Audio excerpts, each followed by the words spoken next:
السلام علیکم ورحمۃ اللہ وبرکاتہ۔ بندہ ناچیز زہیب جویا آپ کی خدمت میں حاضر ہے۔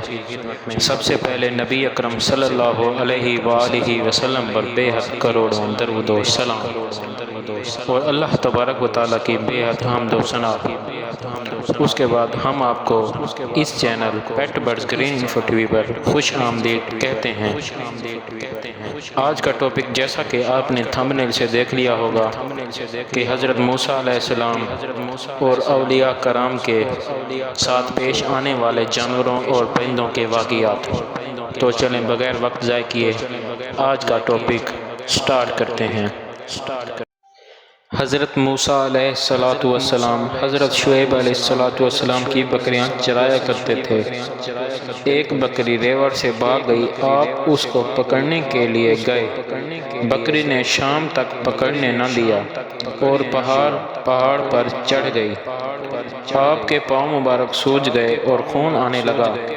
جب اندھیرا ہوا بکری ٹھہر گئی، آپ نے اس کو پکڑ لیا اور جسم پر ہاتھ پھیرا اور ٹانگیں دبانے لگے اور کہنے لگے، اے بکری آج تو تھک گئی ہوگی۔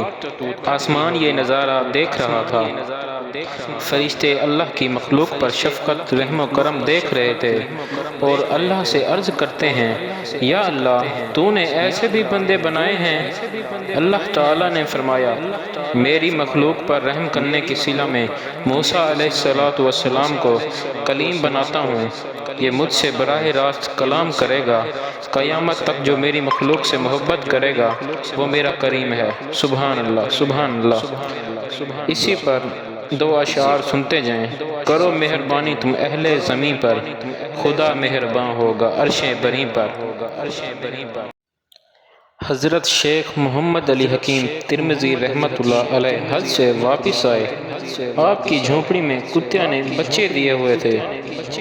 70 مرتبہ جھونپڑی میں صرف جھانکا، اس خیال سے کہ اللہ کی مخلوق بغیر دھتکارے چلی جائے۔ فاتح مصر حضرت عمر بن العاص رضی اللہ تعالیٰ عنہ کے خیمے میں ایک کبوتری نے انڈے دیے ہوئے تھے۔ آپ نے کوچ کے وقت خیمہ بدستور اس لیے چھوڑ دیا تاکہ اللہ کی مخلوق بے آرام نہ ہو۔ آج تک اس مقام پر فسطاط نامی شہر آباد ہے۔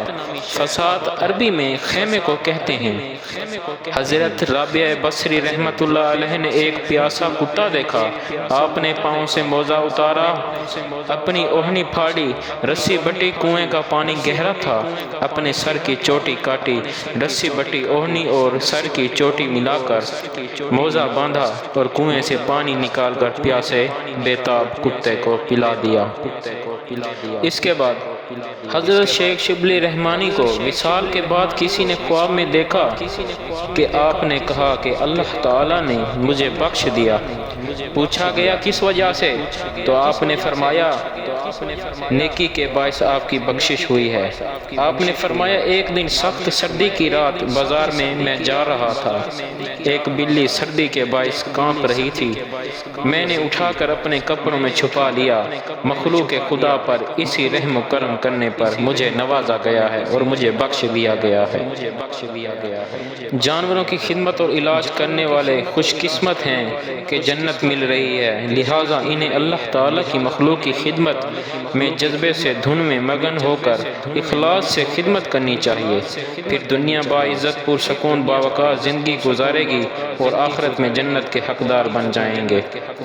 مولانا روم رحمۃ اللہ علیہ ایک گلی سے گزر رہے تھے، آپ کے ساتھ کچھ اور لوگ بھی تھے۔ گلی میں کتا نیند کر رہا تھا، آپ وہیں رک گئے، کتے نے نیند پوری کر لی۔ جب کتا جاگ کر بھاگ گیا تو پھر آپ آگے بڑھے۔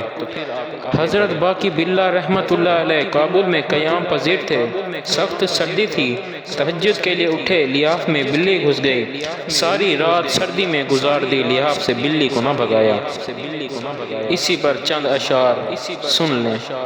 ناموس ازل را تو امینی امینی، اے بندہ خاکی تو زمانی تو زمینی، از خواب گیراں خواب گیراں خواب گیراں خیز۔ اس اشعار کو کچھ لوگ ہی سمجھ پائیں گے، تو آج کے لیے اتنا ہی۔ یہ انفارمیشن آپ کے لیے بہت ہی انفارمیٹیو رہی ہوگی، کیونکہ یہ سن کر آپ کا دل باغ باغ ہو اٹھا ہوگا، کیونکہ جتنے بھی نبی گزرے ہیں، اولیاء کرام گزرے ہیں، انہوں نے کبھی کسی پرندے یا جانور پر ظلم نہیں کیا۔ اس لیے ہمیں چاہیے کہ ہم بھی کسی جانور پر ظلم نہ کریں، بلکہ ان کی خدمت کریں، کیونکہ جو مخلوق خدا سے پیار کرتا ہے تو اللہ بھی اس سے پیار کرتا ہے۔